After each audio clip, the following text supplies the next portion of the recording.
let's get this party started. Oh yeah.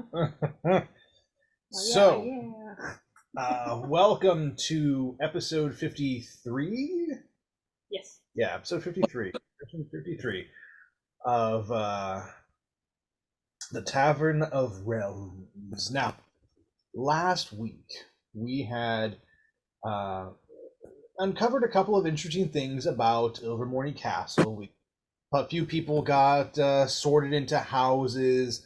Some things were foretold, and Oh my god. you also met a rather interesting Latin wizard who took you to the forbidden section of the library, where the most important thing you found of the night, you discovered the book that the school had been using to follow your journey, the one that writes itself, the literal book of the Tavern of Realms. In that, you turned to chapter 1 and discovered the origin of the convergence, why everything was happening. That Thaunus, in his agony of being alone, in his need to find love, perhaps to fulfill a void inside of him, he would reach into the cosmos to search for others, to try and connect. We know that he connected in Hyrule with the goddess Hylia and was, for a time, her consort. That he had connected with elements of Faerun and other magical Fey realms, where he became the god Bahamut to a particular clan of elves whose family lineage traced all the way down to Nimriani. And you realized and you learned that that was actually a title given to the one who would be called by Thaunus. You had learned that he had punched holes into many realms, literally reaching into them to try and find something that he had lost. And then you went to the end of the book and saw what Nim was going through as she began to steady the door and learn more about her family lineage, and ultimately hear Thaunus's call as the door cracked open, and then she pushed and stepped through. All of you rushed to her aid in that moment, and one by one followed her inside. You were enveloped in a swirling cloud of nebula and stars, of magical energy that showed you things past, present, and perhaps future. But in the end, all of you end up in the same place. There is a mist that surrounds you. In that mist, you see a hedge, 20 feet tall, easily, and a passage leading into this hedge. You can tell from your vantage point that it is a maze, very a la Tri-Wizard Tournament, if you will. But as you look to your left and to your right, you don't see any of your companions. You're alone in this dark, secluded maze.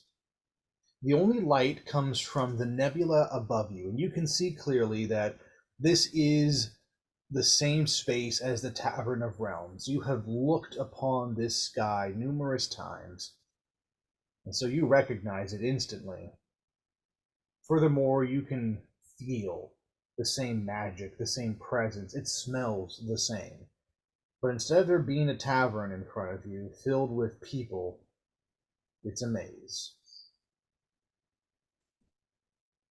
Yasin, what do you do? Well, seeing as I'm alone, seemingly alone right now, I'm going to enter the maze and using. Are there so in the nebula above me? Is there kind of something that I could use like as a North Star? Roll roll wayfinding. We don't have that. Survival? Sheesh. Yeah, give me add combine history and survival together and roll a d20. Okay. Because this is part survival and part like your knowledge as a seafarer, the history of you. So yeah, let's see what you can do to help give yourself some navigational All right. Pull up my boy. Two.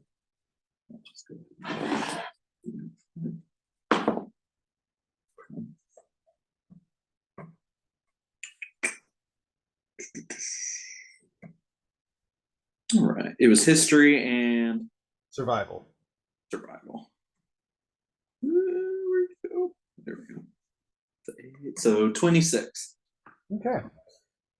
As you step into the maze and you look up at the sky, and instantly your seafarer's mind starts to go, well, I don't recognize these stars, but is there a pattern? Is there something I can lock onto? There is one star that is brighter than the others, and you can see it pulsate. It's probably if you use that as your north, it's going to be like directly above you, slightly off to the right. It's got that. And so your mind is looking at that going, cool, I don't know if that is north, but I'm going to make that north. That is your North Star, if you will. And from it, you kind of create a series of constellations. You notice there's a grouping of stars over here that kind of look like a Strella's face. I'm going to call that this constellation of natural ones. And then you look over to the other side of the North Star, and you see another constellation that kind of reminds you of like Grimm, like just her metal arm with a middle finger in the air, and you're going to call that the Rage constellation. So you start to make them, and you're using your friends as kind of way markers for yourself, that as you start navigating this maze, you see as you turn, you can keep track of your north and your south, your east and your west. So as you venture into this, something starts to change. In the distance, you can hear the sound of an ocean start to creep in. And you feel the salty air hit your face and blow through your coat. As you step, your feet start to make little splish splash sounds until finally you hear the click clop of wood beneath your boots. For a moment, the fog is thick and you can't see anything in front of you, but you keep pushing forward. And then the clouds part, the fog shifts, and you hear the creaking of wood, and you feel the subtle rocking of a ship beneath your feet. Immediately, your body relaxes with almost the sway of left and right as you step up to the wheel of your ship. This vessel feels wonderful. To grab the wheel, to hold it, to feel that comfort of something familiar for once, with all the weird shit you've gone through, just to finally be back on the sea and to go, I'm home. Around you, you can see your crew. Some of the various people that you got to know as you were sailing Burke's oceans, going from one continent to another. You know these people, you know their faces, and they all look at you and you see them, hey, Captain! Captain on deck! And they all kind of look at you eagerly, awaiting your orders. Gotcha. Yasin, just like you said, he's easily back into the rhythm of being in control of the ship. So I'm going to say, yeah, he just goes with it. Just raise the mainsail and swab the deck and all that. And you hear your first mate call, "Raise the mainsail! Swab the deck! Your captain wants a clean ship." Aye, captain, aye, captain. And you see your various crew members going off to do that. The mainsail is lowered, and you notice that there's one change to this ship.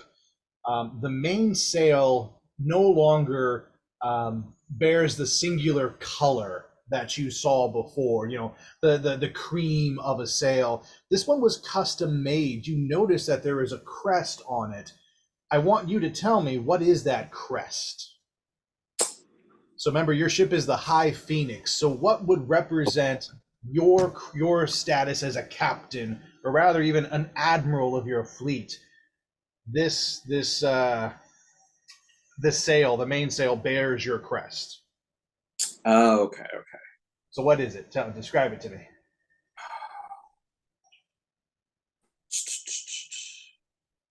Off the top of my head, I would say if this is like my flagship, I would say it's going to have, of course, it's going to have the Phoenix on the sail, and it'll be like bright reds and oranges, and then instead of like it's not like a cream, like a regular sail. I think it should be like a darker colored fabric, like maybe not black, but like different dyes that have been mixed together to make a very dark color. I like it. And then like surrounding the Phoenix, there will be like a border of like flame decal designs. Very nice. So that's what you see as this mainsail unfurls. And you don't remember ever telling your crew about this. This is an idea that you've had in your head for a while of kind of wanting a statement piece, this crest, so that all the world would know Admiral Yasin when he sailed the high seas. This crest stands before you now, and it catches the wind, and you feel the ship lurch as it is, accelerating through the ocean. The salty brine of the waves crash over the deck, and you feel the night air, and for a moment you forget your friends. You forget what's going on, and you just enjoy being a sailor again. And this happens for a few minutes. You give various orders to your crew from your post at the wheel. You watch as they ready the cannons, as they polish the deck, as different sails are unfurled to catch even more wind.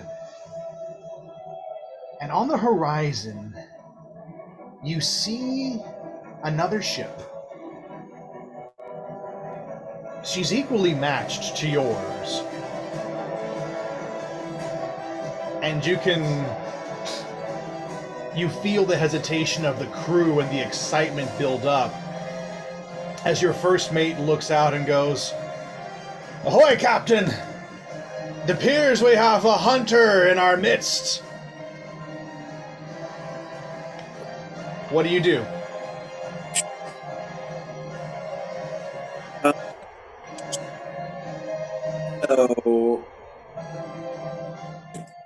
So they're in front of me. Yep, they're heading towards you. Yep. Towards me. I've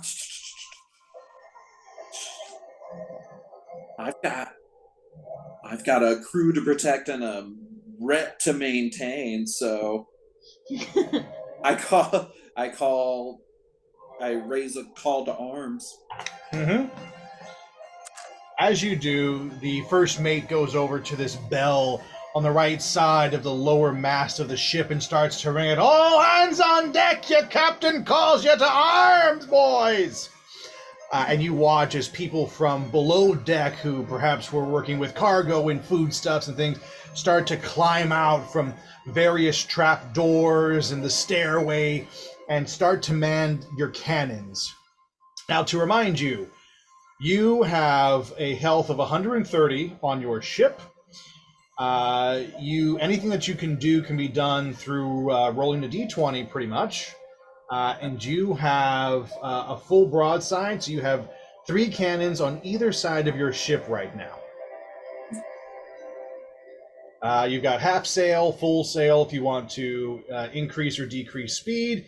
You can also drop your anchor, which would act as an all stop, or in the high seas as drifting, if you so chose. So these are all different commands that you can give to your crew, plus any other thing you can think of. But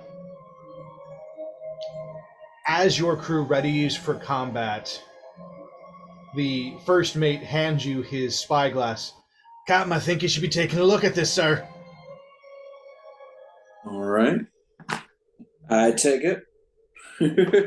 As you do, you notice 2 things. One, this is a damn good spyglass, because you are getting like, boom, you just like zoom in on this ship, which is probably about a good 100 yards out now and closing quick. You notice that she's a bit smaller than yours, but she's built for ramming speed, because on her nose is this big metal plow that's just cutting through the water like a knife. And at her helm, you see a very young, blue-skinned Genasi. On his arms, you recognize the same tattoos that are on yours, just a couple less. You've had a few new ones in your time, but he bears the wave mark of your clan and crest. He has a little bit longer hair than you do now, flowing wildly in the wind, but in his eyes, you see someone that you don't recognize, but you remember. What you see is his bloodlust, and you see the grin on his face that he's about to enjoy tearing your crew to pieces. At his hip, he carries the scimitar which you earned so long ago in battle. And you can tell that even without a spyglass, he sees you. And he nods in your direction. And his smile gets wider. Captain, might that be who we think it is? Oh, it's going to be like I take the spyglass down and just for a moment, just running through the options in my head, because present Yasin remembers how he used to be before he not settled down, but became more heroic than pillager. Did you have a name that they would call you back then?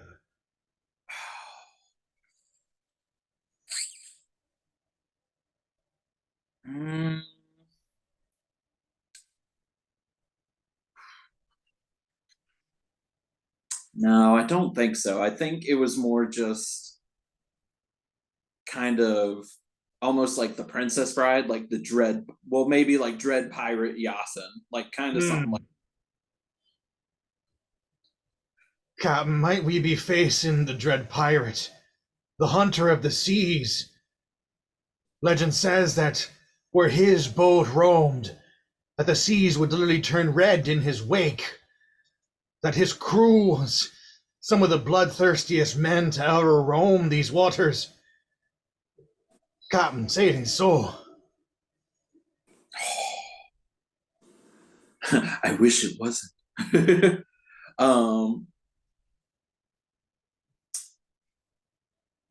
I'm just going to return the spyglass to my first mate and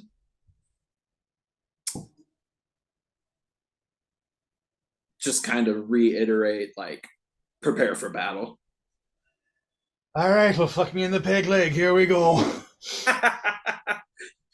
Don't say that.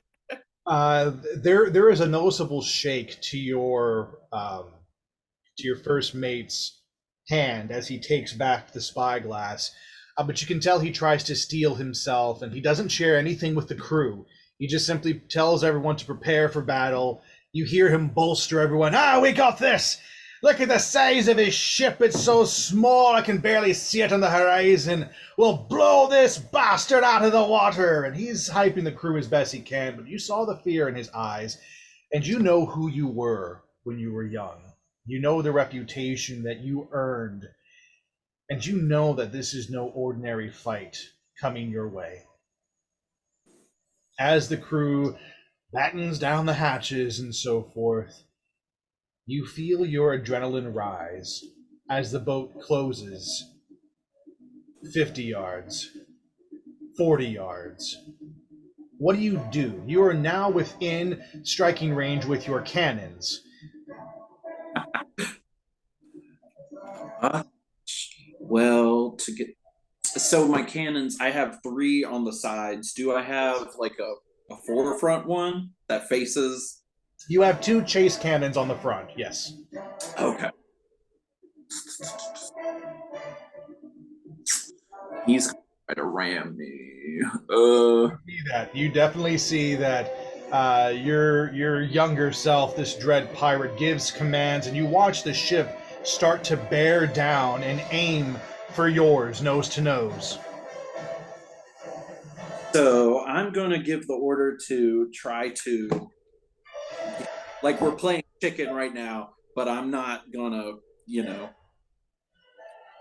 I'm not gonna fool around and think like, oh, one of us is going to leave first. I'm just going to go ahead and try to get alongside his, so that we're passing each other, so I can try to get the full. All right, roll your d20. Okay. Let's see if you succeed in coming alongside. Where'd you go? Ooh. And just so you know, you're rolling against me as the Dread Pirate, so I'm going to see if I can anticipate what you're doing. All right. It's just a straight roll. Just straight roll. Okay, 15. I rolled 19. Jess can look here and see I did not lie. As you give the order to turn your ship for a broadside, everyone starts to close certain sails, lean and turn. You rake the wheel to the left to try and spin, and you watch as your counterpart grins and just shoves the wheel to one side, lets it spin without holding it, and then jumps to the nose of his ship and just screams. As he does, the crew screams with him, and you hear this mighty 20-man roar. Roar! And the ship turns with yours, and the nose digs into the wood of your flank and starts to rip into it, and you feel the two ships lock together as he buries his nose deep into your prow. Well, there ain't no reverse, so so at this point, I guess if they're not already boarding our ship, we're all on the main deck, preparing to go hand to hand, sword fighting. So I give the rally the reverse card.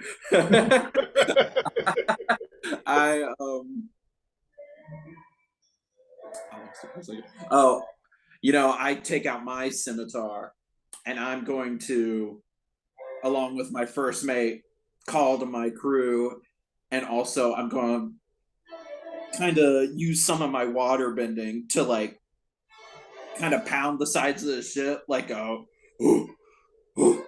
sort of thing. Roll intimidation with advantage. That's awesome.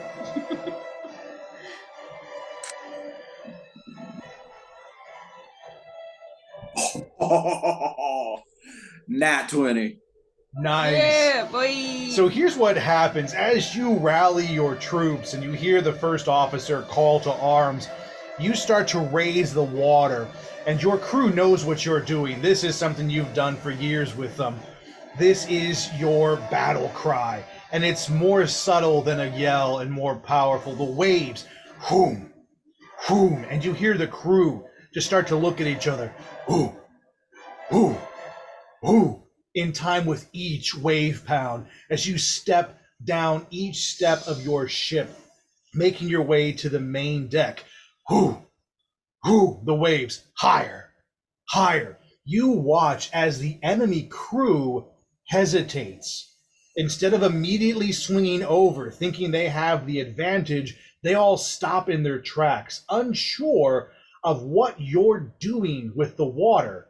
And you see the captain, the dread pirate, yell at his crew, "This is nothing! He's nothing! Why do you hesitate like this? Bunch of cowards!" Because of your move, your crew has the advantage, and they immediately start to shoot harpoons across the deck and use the rigging to sail across. And with their spirits bolstered, they start to jump and land on various enemy crew members, and they're in control of the fight. What do you do? I'm going to do like my final waterbending thing with my signature move of turning it to ice, and I want it to stab the other ship like Yeah, boy. I'm just with that intimidation. I'm gonna let you just do it. You do so, and you hear just the satisfying splinter of wood as you skewer the enemy vessel, and you see the enemy captain. You see yourself, the dread pirate, stare at you and grin. And he draws his sword and licks the edge of the blade, and it just barely cuts his tongue. And as the blood drips across the blade all the way to its tip, he looks you in the eye and with one hand gestures you to come over.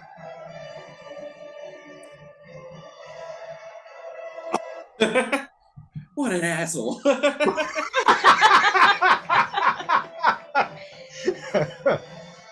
Oh. It's like it's like Steve looking at younger Steve in game. Yeah. Very good. And so my Yasin is going with my sword. I'm just going to like whatever, roll my eyes. And I'm like, I can't believe I was this kid. And I go to engage. All right. You swing over part of the way on a rigging, but then finish your landing on the deck by sliding down one of your icicles that has skewered it. You just slide down, your coat flares, and boom, you hit the bridge across the wheel from the dread pirate as he stares at you. Well, I didn't think you'd have the guts to show up and face me, Yasin Maurice Driftwood. Pathetic how you use your full name now. We were better as the Dread Pirate. You know that. They feared us. What happened to you?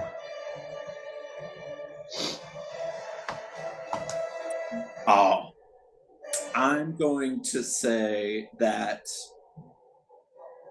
it's gonna like we have our swords pointed at each other, and while young Yasin is talking, or dark Yasin, whatever, he's going to be like, the this is gonna look weird, but he's gonna be like talking, but like with his sword, like shing shing, like being a jerk. Yeah. Like Stop that! Stop it! Just listen to me. Shit. yeah, and then but then my sword will be like we'll do a little fencing for a second. I'm going to say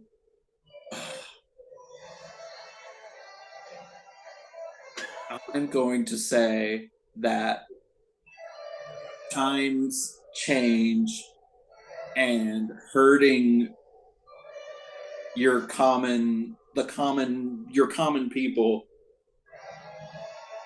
isn't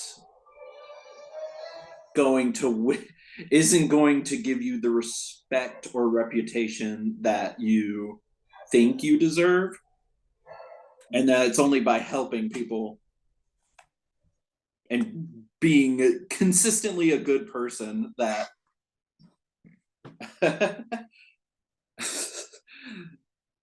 you're going to get something out of this life that's worth looking back on. All right. Each of you has said your piece.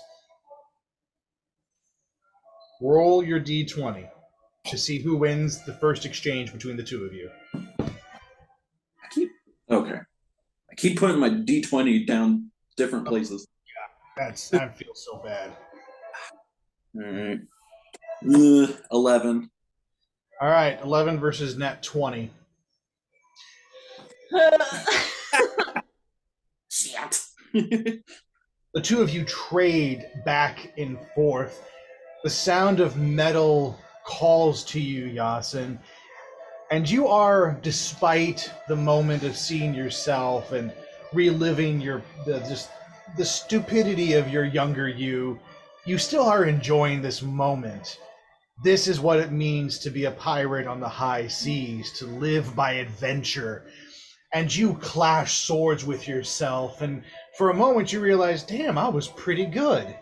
And in that moment, you lose your grip on the battle and watch as his blade slides above yours, comes in towards your chest, and nicks right across, cutting you deep enough to start bleeding. And you see this blue blood start to roll down your chest and the cut across your tunic. And the dread pirate grins and he goes, "That was a fancy speech, old man. Too bad it was as meaningless as your words. Come on, you used to be better with the sword. What happened? You let some princess hold it for you, now you can't get it up anymore?"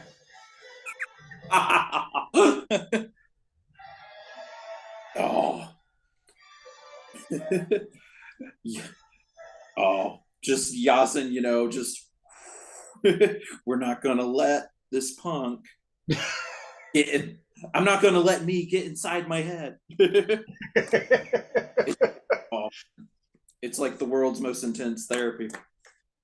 So you can choose to continue to talk to yourself, to continue to fight, and we'll roll again, or you can do a completely different tactic.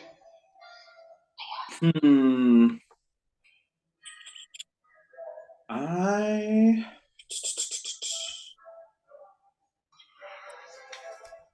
can't. I wonder. Is there any way? So Yasin, Yasin has even though younger Yasin is younger and quicker, and then so there's me, but I would have more experience with certain other things, right? Sure. You have experience on your side. You also notice that you are bigger than your younger self. You've gained muscle, especially if you're training with mud. Yeah, the way you used your jacket. Remember, your jacket is weighted as well. Oh. These are all things that you've done with your training that younger you has no clue about. Well then, I'm obviously going to do the super badass thing and whip off the coat. And just like Piccolo and Dragon Ball Z, you take off your jacket and you let it hit the ground, and this is like 50 pounds of weight just boom, hits the deck with this sickening thud. And the Dread Pirate looks down at this and goes, "Oh shit." Oh, and I'm just going, yeah, just have my Yasin laugh and like chuckle. And also, I want to do a little, I feel like between then and now, Yasin has gotten much more accomplished with his water bending. Mm-hmm. So I want to say that I'm going to have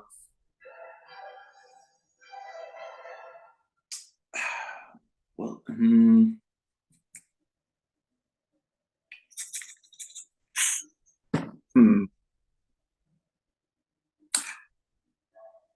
Well, let me say this, and you tell me if I can do it or not. I'm going to say that Yasin water bends and kind of coats his free arm with some water, and kind of keeps it there so that when I need it to be, it can turn into ice, and I can like block or also slash.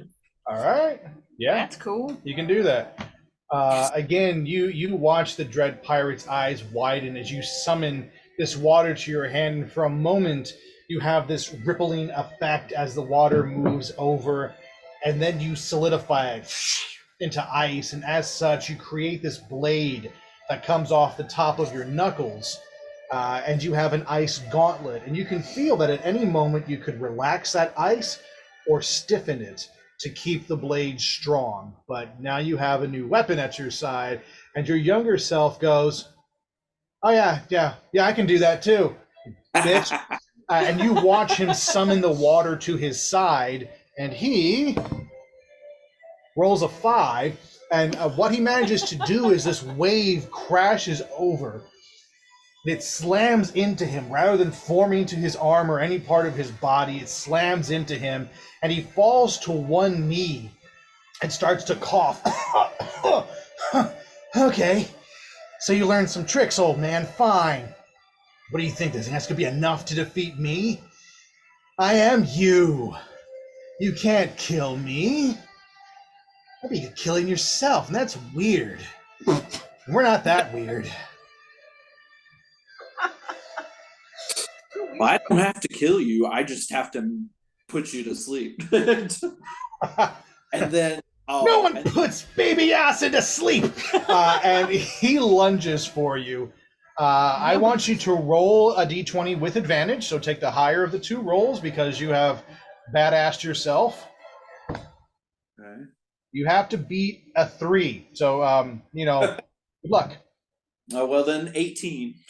18. As he lunges for you, the Dread Pirate can barely see you blur, and you're gone. And as he steps to where you were, you touch his back with your sword, and he turns and goes, "The hell?" And he lunges for you again, and again you blur, and you touch him from the side. And you do this for about 5 steps, each time he slashes for you, and he barely gets your after image each time. As you flash step, shadow step, however you want to call it, you are moving so fast he can barely keep track with you. At the final move where you just had enough, you give him a cut across his back as deep as the one in your chest, and you watch him just and you notice that a scar cuts across your own back. It's not a fresh cut, but you can feel that something itches in the exact same place where you cut him, and it feels like you've added another scar to yourself. The Dread Pirate turns and he holds up his blade, and his blade shakes a little bit out of fear. And you can see the arrogance in his eyes. He's trying to hold on to it, but he's clearly losing this fight. No, we don't go out like this, all right? What's going to happen is you're going to kneel. You're going to give me control, and we're going to solve this problem with Thaunis my way, okay? That's what's going to happen. Oh. uh. Hmm.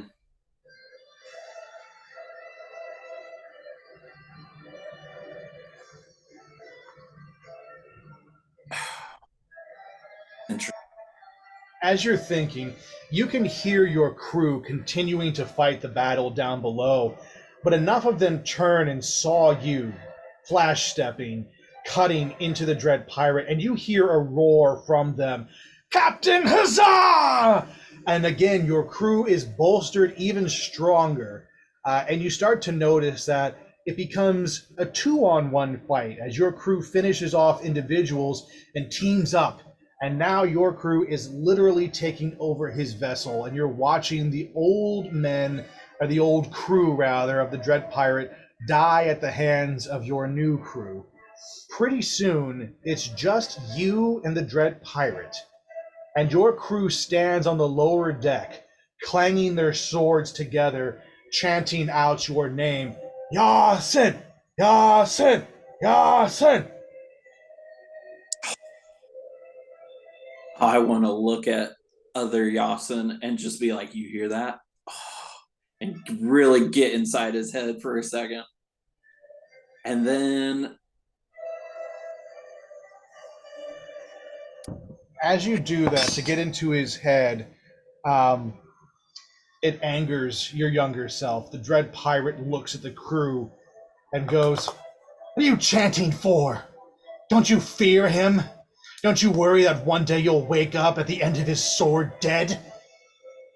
There's nothing to chant. There's nothing to be proud of with him. He's just a killer. We're always killers. That's all we can ever be.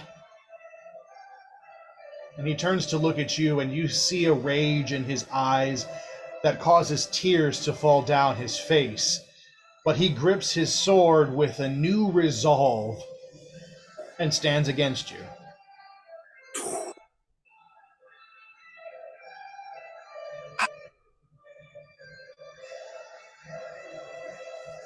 yeah.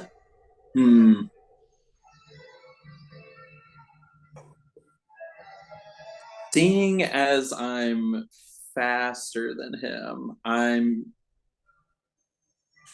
I want to try to get behind him. Okay. And use my sword and my arm just to kind of put it against his neck and hold place. All right. And try to get him to surrender before I have to do something super drastic. Let's see if you're successful. Roll with advantage once again.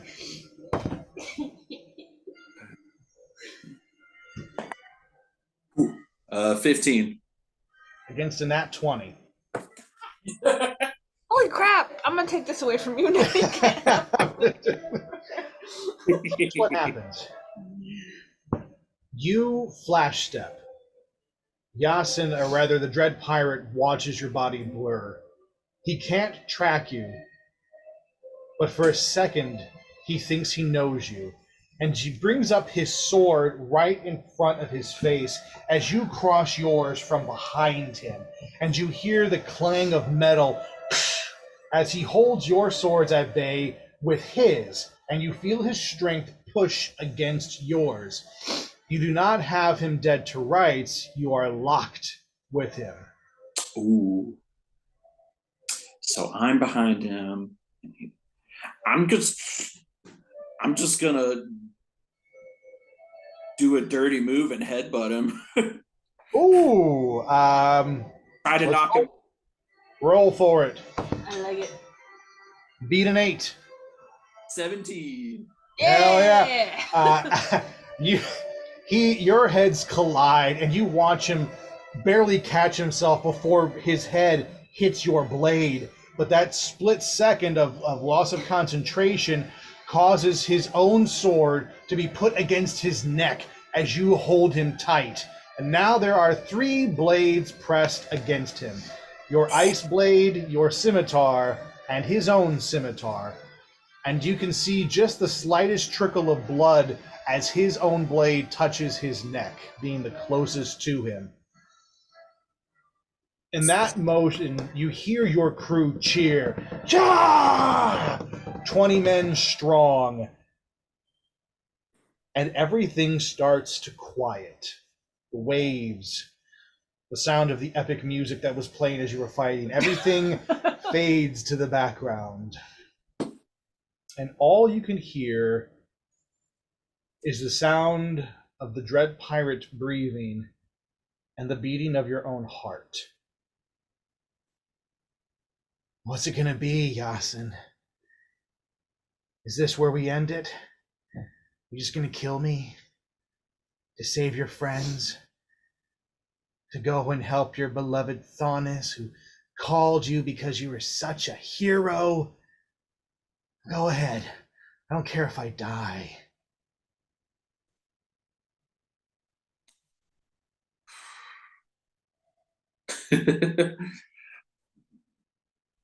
um, just holding him in place and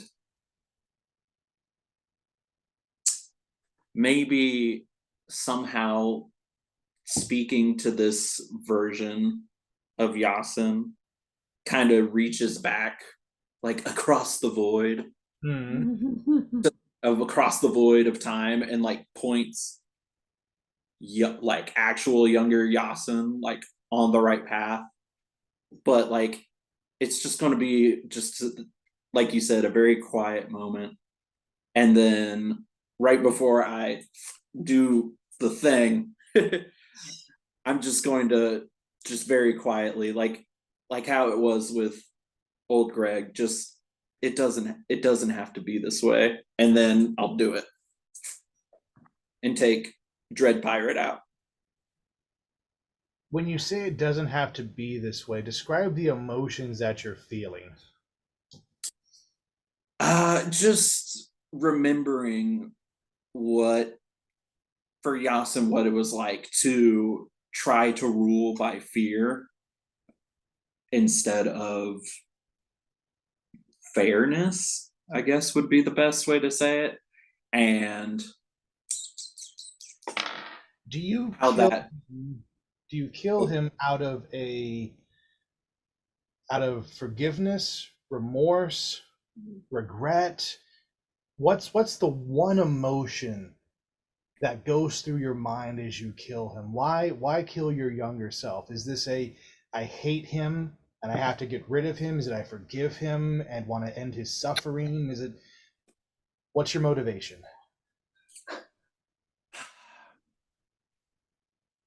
I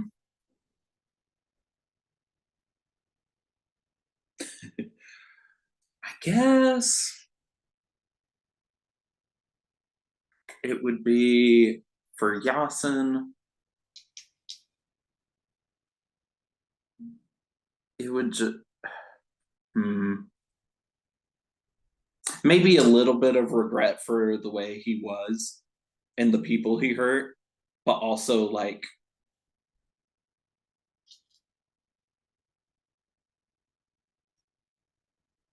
ready to put that part behind him, if that makes sense. It does.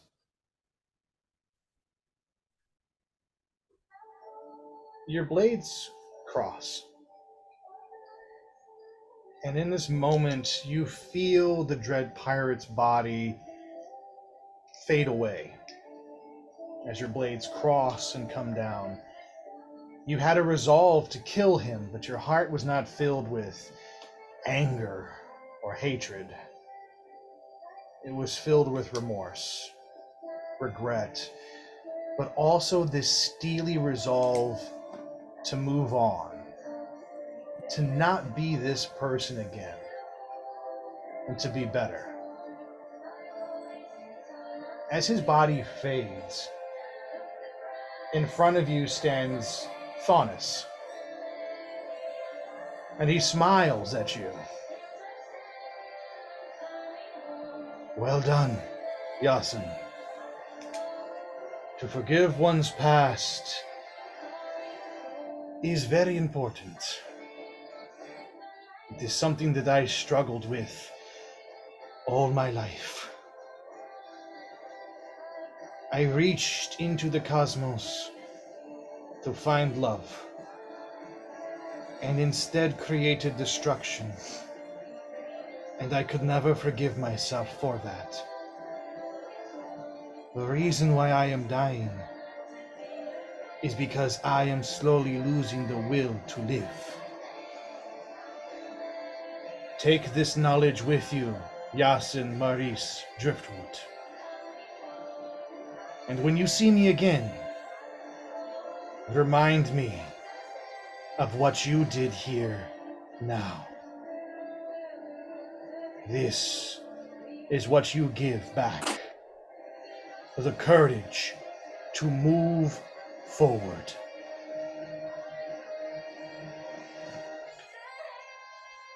As Sonis's body fades, the sun starts to rise on the horizon. And with its warmth, you feel yourself being transported away from the ocean, away from your ship. And you find yourself standing in front of a large well. Inside of this well, the swirling memories of the first dragon god, Io, the one whom everyone told you to find. You find yourself there now. And to your left and right, you see your friends slowly start to materialize as they encounter their own battles with themselves. But the last thing that you remember is Thonis's voice whispering in your ear, what you bring is the courage to move forward.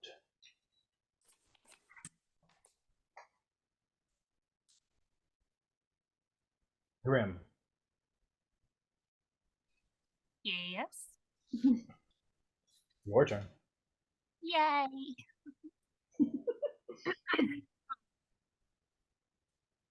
As you step into this maze, what do you do? Look around. What do I see? What you see is green, the green of the hedge. You notice that it's made mostly of thorns. It's not a pretty hedge. It is a deadly one. Kind of like what Maleficent raised to protect the castle from people going into... Yeah, funny bitch. Okay. Yeah, exactly. So it's more thorns than anything. And the deeper you move into the cave, or the maze, rather, the less greenery you see. And it becomes dead wood and thorns. In the mist, you see a body on the floor, probably 30 feet in front of you. Walks towards body. Yeah, you can do that. Within 10 feet, you start to recognize the well-dressed, white-haired form of Alexander. No. But you also see that he's bleeding.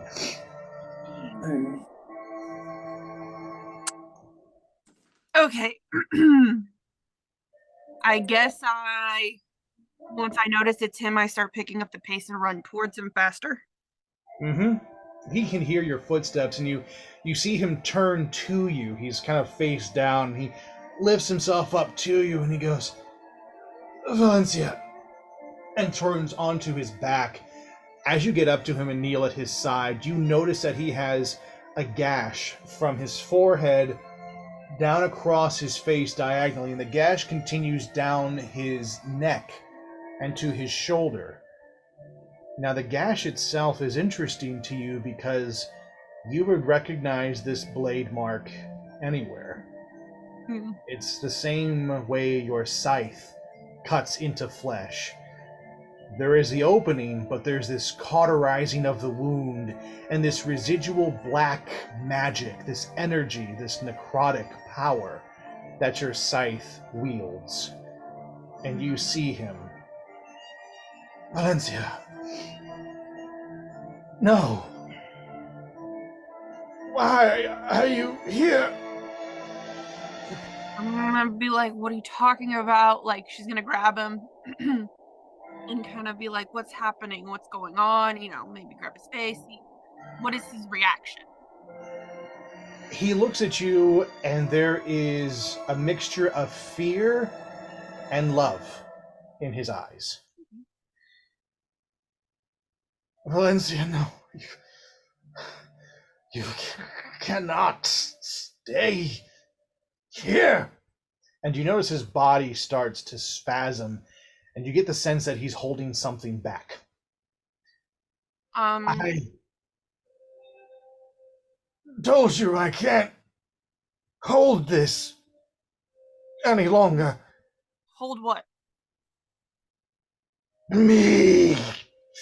And this demon voice just comes out of him, and he covers his mouth, and you see him grimace in pain. I'm just gonna tell him, whatever happens, it's okay. I might hurt you.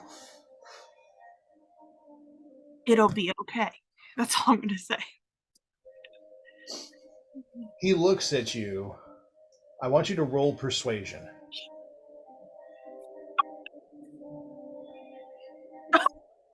Nat 20.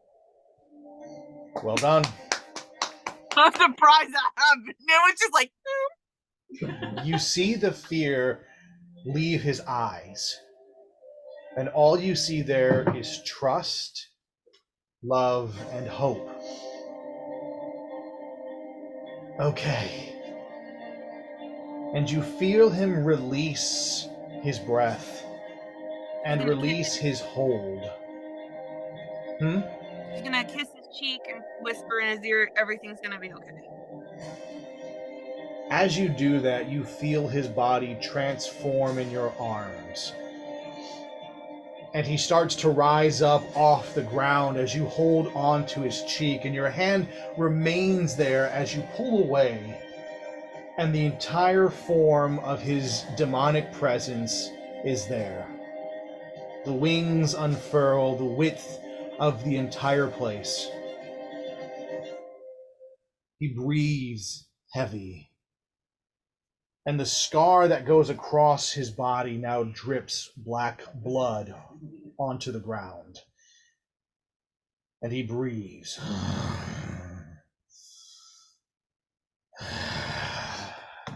I'm gonna call out to him. I'll be like, you still there? Roll Alexander.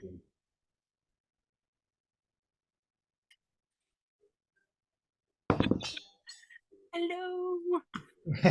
Roll persuasion. As you call out. Natural 20.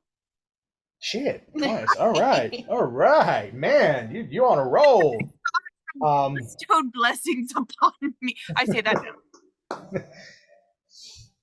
His breathing catches in his throat. And he stares at you. And he whispers, Valencia. No.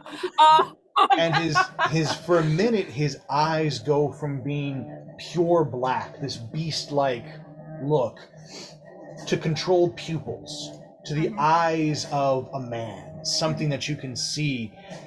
And then you watch as they slowly widen and dilate until the blackness fills his eyes once again. For a moment, you had him. But now the beast takes over, and he lunges at you. I want you to roll a d20 to see which of us gets better at this.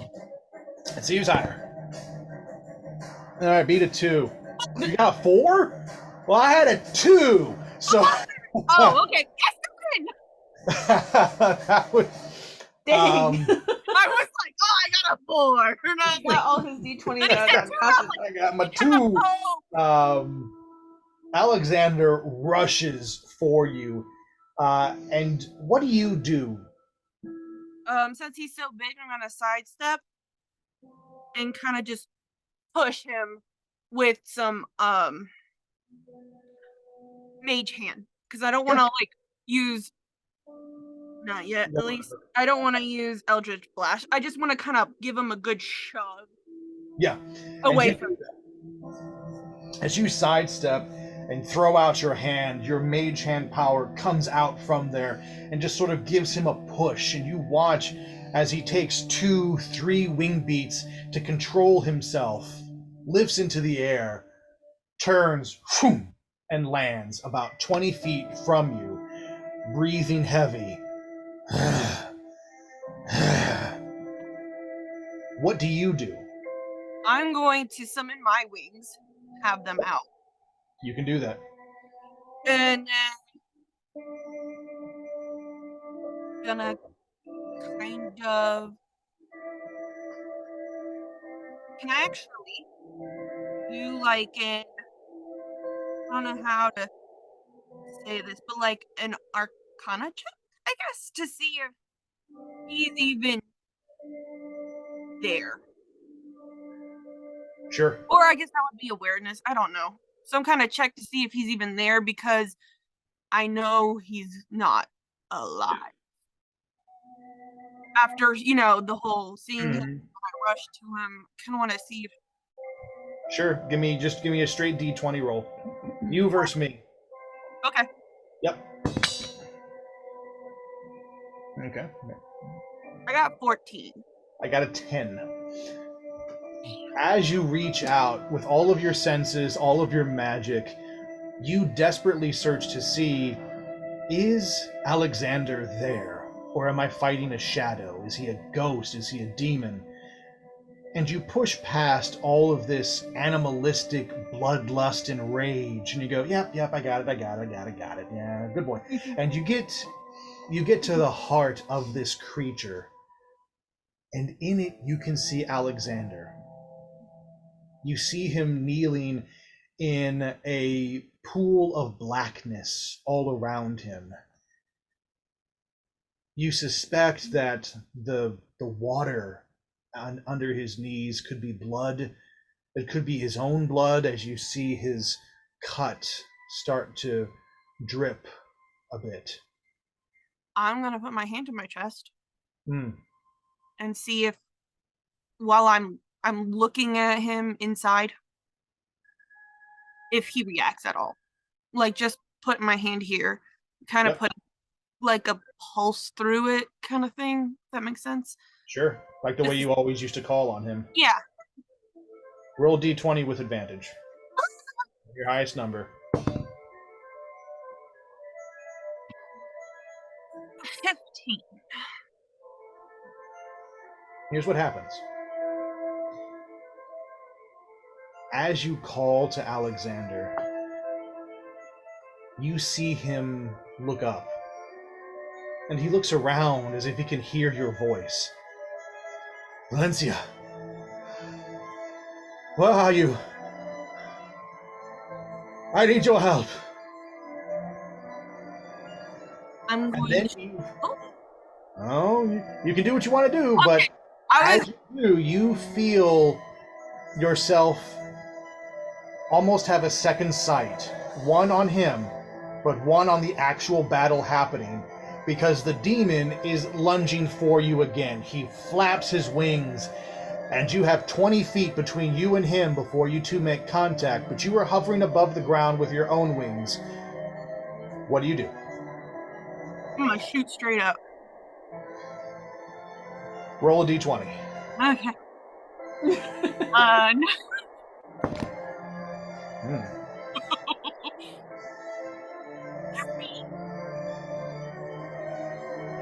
So I take off and then I directly fall back down. Yeah. You shoot up. You shoot up like a rocket. The dust at your feet pools out and ripples with your energy and your power as you shoot into the sky. And for a moment, you can see the entire maze, and you can see the center of it, and where this font, this well, where Thaunis's memories are held. You can see the center of the maze from up there, but the minute you look back to see the demon, he is on top of you, and you feel his claws dig into your shoulders as he grips you. on either side. Yes, you two of you are face to face, and he Okay. pulls you close and just roars in your face. I'm gonna do what I did before. I'm gonna grab the sides of his face and tell him it's gonna be okay. Roll persuasion. Oh, am I persuading him? I was just saying that's what I was gonna do. It's the best way I can think of how to handle this. No, I mean it makes sense if it's gonna affect anything. 19? How do you want to do this? What do you mean? I guess I'm just gonna take his face, even though, I am probably bleeding. Sorry. Yep. And even though he's I'm gonna grab his face and tell him it's okay, and even take one hand off and put it on my chest so the inner one hears. And I'm gonna do the same thing and kiss him on the cheek. As you pull him close to kiss him, and you feel his hand on your chest, the first thing you feel is the claws start to recede and shrink. You feel his hand turn normal. You can feel his body get smaller. His head nestles into your neck, and you feel his cheek and jaw and nose reappear normal, human-like. And he crumples into your arms, fully a person now. And it's your wings that control the descent as the two of you glide to the ground. As your feet touch down, you feel his legs catch and hold his own weight. And as he pulls away from you, you see the scars across him start to heal until he's just as you remember him. He smiles at you. You did it, Valencia. You found me. I always knew you would. I have to go now. But I'll be back. I can come back now. It'll make sense. Just hold on a little bit longer, love. It'll all make sense. Before he disappears, I'm gonna give him a kiss. You find that as you're reaching for him, he's reaching for you. And the two of you meet halfway and share a gentle kiss. And then you feel his body fade away. As your eyes refocus and look further down the path, you see Thaunis. And he's smiling at you as well. And you can hear his voice. Well done, Grim. Or should I say Valencia? The name does suit you. Remember this moment. Remember what you did. You've always been a reaper. Death is at your command, quite literally. But in this moment, your greatest power was love. Hold on to that, Valencia. That is what you bring. You see, I loved once, deeply, madly, and I loved a demon. And I thought that maybe with my love, she could be better. I don't know who failed, but in my desire to feel that love again, I ripped open holes to different realities out of anger, out of fear.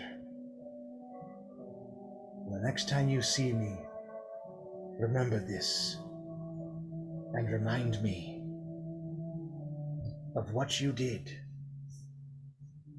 What you bring is love. Love that destroys evil. And I just grab his hand, which I've never really touched Thomas before, so it's kind of weird. But as a comforting gesture, just like kind of grab his hand. You do. And you feel him return your grip and smile. And then he whispers, "It's going to be okay." And he fades away. As he does, the maze fades away as well. And you step through the mist and stand before the same well as Yasin. And you turn and look, and the two of you are stepping out at the same time. And before you are the memories of Io, the first god, the first dragon. And as you look around, you can see other areas of mist, other shadows of your friends stepping out as well, as they encounter their own struggles. Kieran, are you ready to play, or would you rather I move to Nim instead? Because I can do that if you want to go next week with your story. I might do next week. Cool. I'm That listening works. in. No, this is No worries, my friend. You are good. Nim. Yeah. God. Yes, by the way, Grim was crying most of the time. It's all do that. good.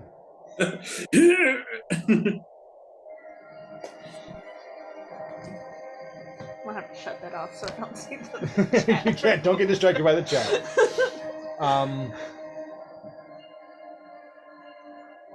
Nim, you step into the maze, and well, what do you do?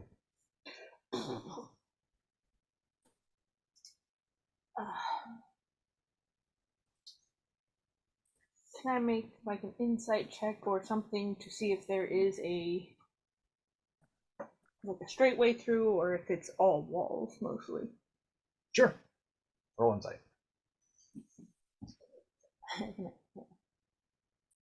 Oh, also, is it like thorny, like rims, or is it? Oh, might be inside there. That's a mighty two. Do you have anything to your To insight? Any plus? Plus 3, so it's a 5. Hey, it's a mighty 5. That's different than a 2. 5. You look around and see you're in a maze. I'm in a maze. It's a mazy maze filled with mazeness. Amazing. It's amazing. Oh. But as you notice this maze, which to you feels a bit disorienting, it's not just the fact that it twists and turns as you're trying to find your path. It's more of a feeling that washes over you of anxiety and panic. You expected to step into this place and see or feel or know something, but instead you feel trapped, and the walls are closing around you, and there is no anything to help. And since you're alone, which you've never been for years, you've had friends, you've had family, whether or not you've liked who's been around you, you've been around people, you've had a decade in the arena, you have had well over 10 years with pain. This is the first time you've ever really been truly alone easily in the last 15 to 20 years. And you're terrified.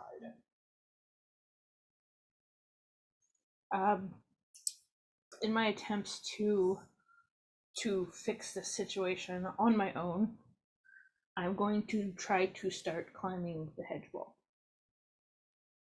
Give me an athletics check.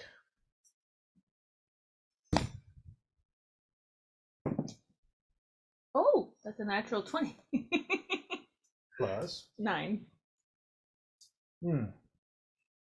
As you climb the hedge, which isn't difficult for you, you make your way up and up and up and up and up and up.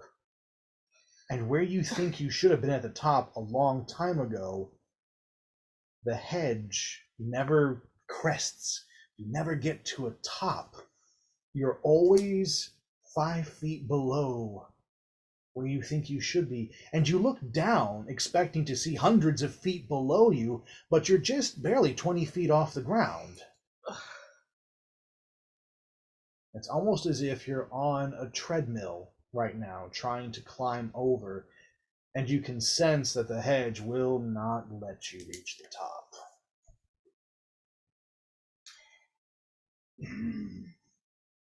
Can I try to like trick it? Can I look behind me to see if any of the hedges behind me look lower? Everything looks the same. Okay. Like you're So 5 I'm still feet 5 feet from 5 feet from the everything. top, all around. As you look at the hedges behind you, they don't look any different than the one you're climbing. You can't trick it with your eyesight.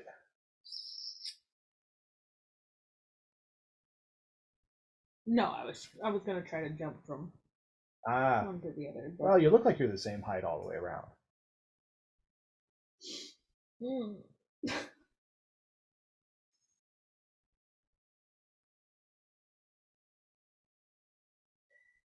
Okay, so I'm gonna jump down.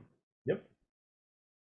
Trying not to start like hyperventilating from panicking because none of what she relies on makes sense right now. Mm-hmm. Her athletics, her abilities, none of it's working. Her senses, she just knows she's in a maze. So she's going to do kind of what she did outside the door. And she's going to sit down in a space that's open enough, the most open space she can find. Just crisscross her legs and try to meditate, try to push past the sense of panic and fear and everything else that's coming up. Roll d20, see if you're successful. 14. Okay, I rolled a 3. Here's what happens. That's awfully dramatic. Wow! It's not that big a deal. You're just meditating. Hardcore meditating. It's hardcore meditation. As you center yourself, you start to breathe in through your nose, out through your mouth. You feel your tongue touch the roof of your mouth and out. As the tongue comes down, your shoulders rise and fall. You fill your chest with as much air as it can hold and release everything. And as you do, you start to see images in your mind. The first image you see is your father. It's an early memory when you were maybe 5 years old. Long time ago for an elf, as you're clearly over 100. But you remember this moment. And your father reaches down for you and he goes, "Get up, Nimriane. Get up. We cannot be seen sitting on our laurels in the presence of the High Dragon. You must present a clean and well-groomed posterior." And you notice that you're sitting in the mud right now, outside, where there are dozens upon dozens of court royals all sitting around this, or standing around this kind of central pillar. And of course, the pillar is carved to have this great dragon edifice on it. And your father is looking down at you, very disappointed, as you kind of sit and splash in the mud a little bit. What do you do? 5 years old. Yeah. Um, For an elf, that's like, like 10 years old for a human. yeah. Yeah, you're smarter than the average bear.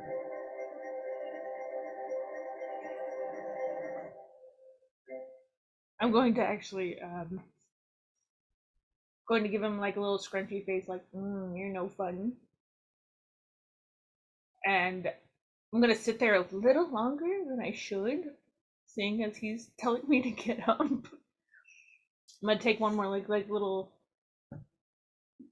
play splash thing. As you do that, you suddenly see his hand blur, and you feel your collar just being yanked.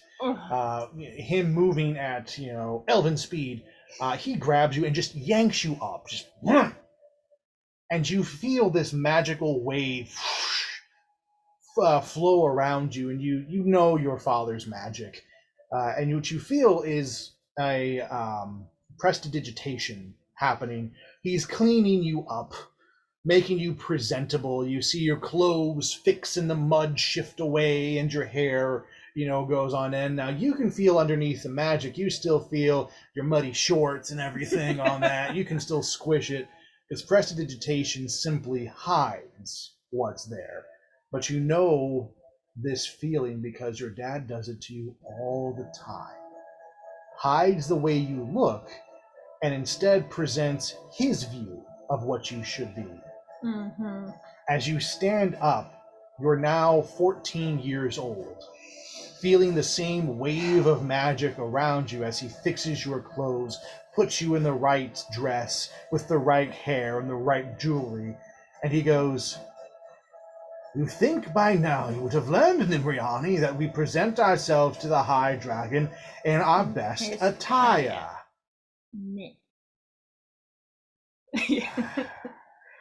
Yes, I know, Father.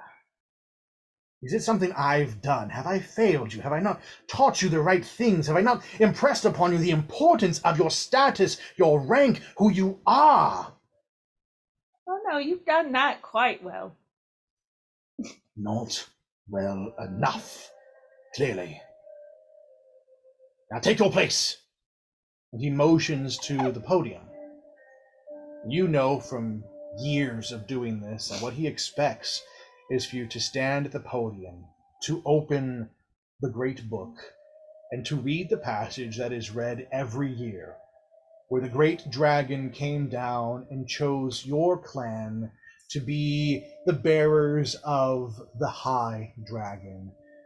And it's the story of Faunus, when he came to your people, and when he chose a wife from among them. Your adult mind knows this, even though you're living in the past. What do you do in this moment? Do you go up to read the book? Do you do something different? You're living a memory, but the memory is whatever you make of it. Whereas in her age, she probably would have gone and read the book. Nim's gonna run from it. Out of the big palace-y type place and just straight through the front doors. Roll a d20. Add your athletics to it, because people will be trying to chase you. Okay. 18. Yep. You do this. You peel away. And you watch as your father tries to grab you. You speed past your mother, who just simply has a shocked expression on her face. And you see the guards each trying to grab you as your father goes, "Get her! Don't let her run like this!" But the guards are no match for your age, your speed, and your grace. Because despite what your father thinks, you were trained well. You duck and dodge. Barely a guard touches you before you spin and flip, and you're out of the main doors and running across the cobbled stone pathway that leads from your parents' main estate out into the vineyards that they keep in front. As you keep running, you run past the temple where you trained to become a monk.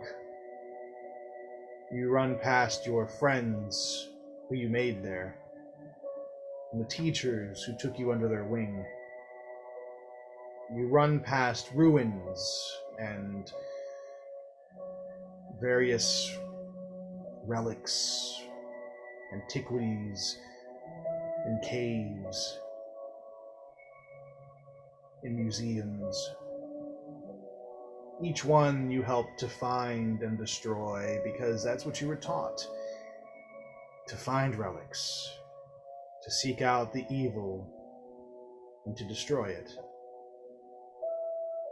But you stop running when you encounter one particular relic.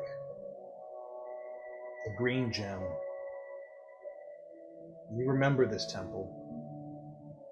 You defeated treasure hunters and mercenaries to get to the center of this place. And despite the random friends that you met to journey through these catacombs, you find yourself alone. The only one who could actually make it this far. And inside this gem, you hear a voice. Hello, Nimriani. Do you want to do this again? We could go back to the beginning. We can stop running and just be. You don't have to be important. You don't have to be some symbol for the others. You don't have to carry the weight of reality on your shoulders. Your father was wrong. You can just be Little Nim, and I will protect you.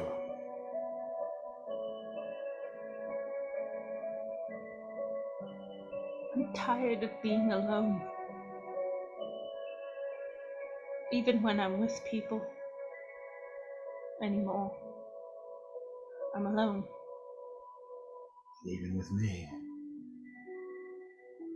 And you watch as, instead of a gem that you're talking to, it's the full form of Pain, like the last time you saw him.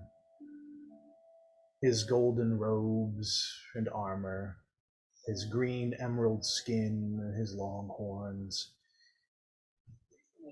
And you look at his face, and he's sad.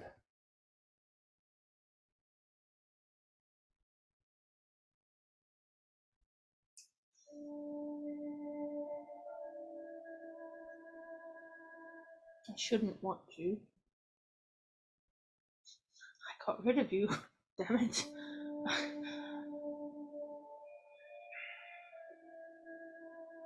We can undo that.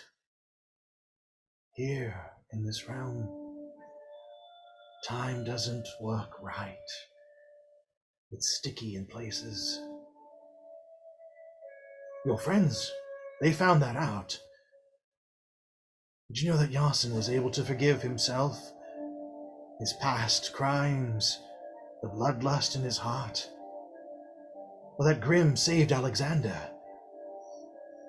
You all watched him die, but she pulled him back from the brink. Time is weird here, Nim. We could be together again. All you have to do is trust me. All you have to do is take my hand.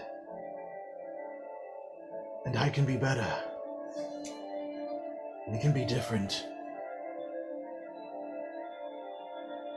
I'm dead because of you. But I'm alive because of you.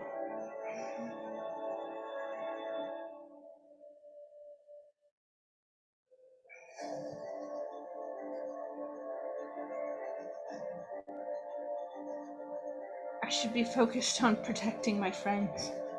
I should be focused on finishing this. I don't know how to finish this. We could find out together. What you want is what I want. We will protect your friends together. We will heal the cosmos together. We didn't do it before. Roll persuasion with advantage. Okay, let's see what they got. Doesn't matter, I rolled a 1. Oh, You're good. Had to beat a 1, trust me, you're good. You watch Pain take a step back from you. No. No, we didn't. I hurt you. I used you. I didn't want to.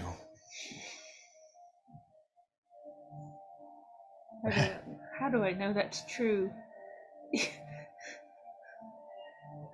I had my own curse. Now you're just free of it.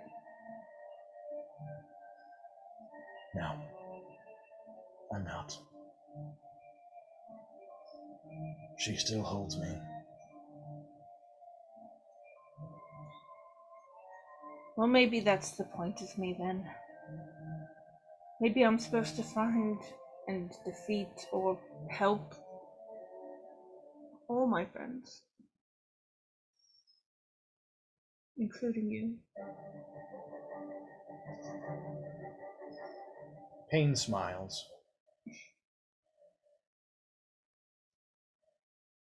So this is goodbye.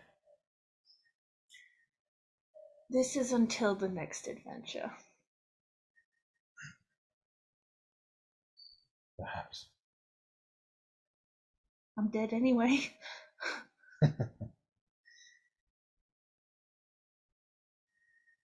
I wish I could be there with you at the end. You will be.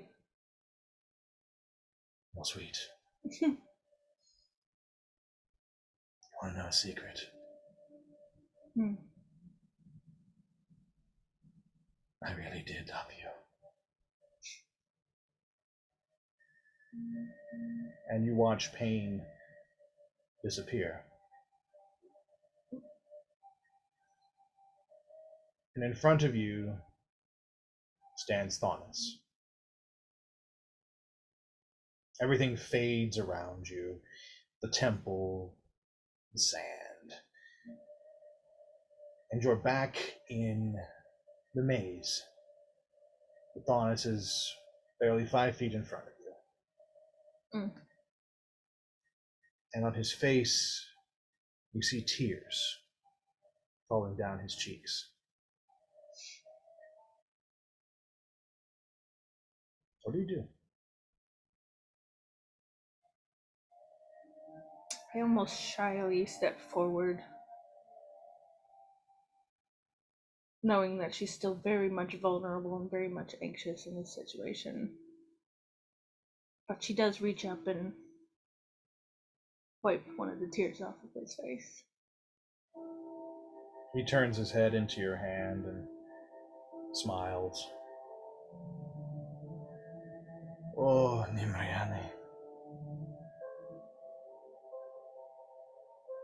I think of all your friends, I feared you the most. Feared this moment. A little old me. Oh, my child. My daughter. Centuries removed, but still of my flesh. I feared you because of what you will have to do.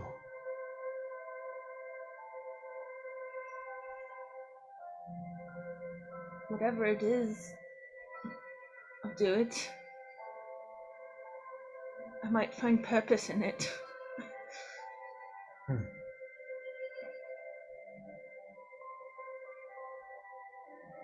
Are you sure, no matter what it takes? Does it save them? The rest of them? It is the only way.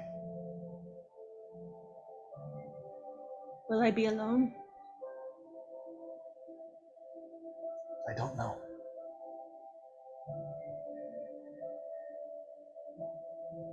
I think it'd be better that way.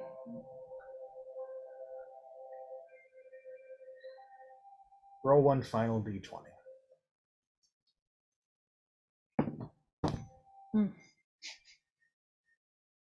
19. 11. In this moment, you see Thaunis smile at you as you accept what is to come, without knowing even what it is. He smiles. Well done, my daughter.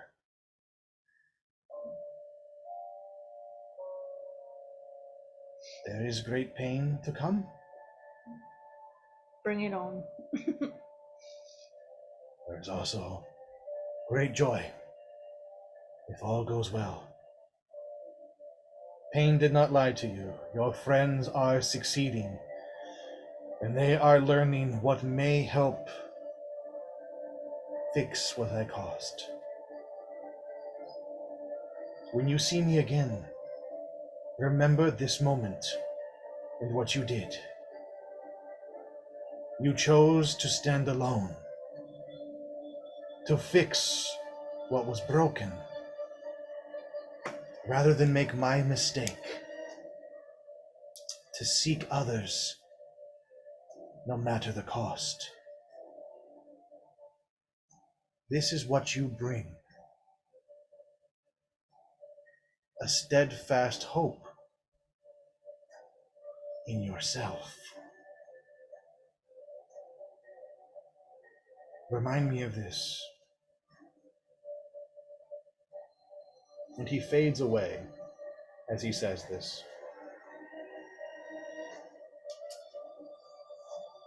You find yourself stepping through mist and fog. You turn to your left and to your right, and you see Yasin and Grim stepping out of the fog with you. And before you is the font of Io, the well that contains his memories.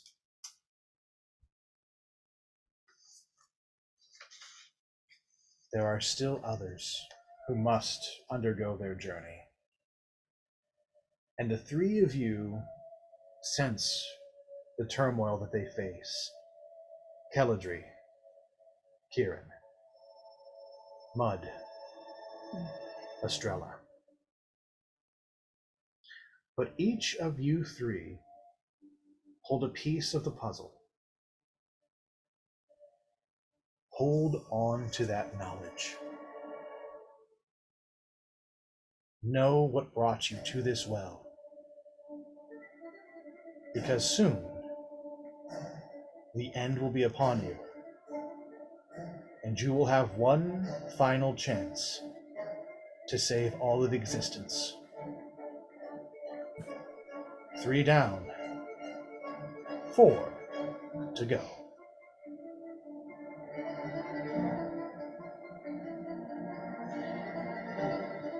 And that is where we will end tonight's story.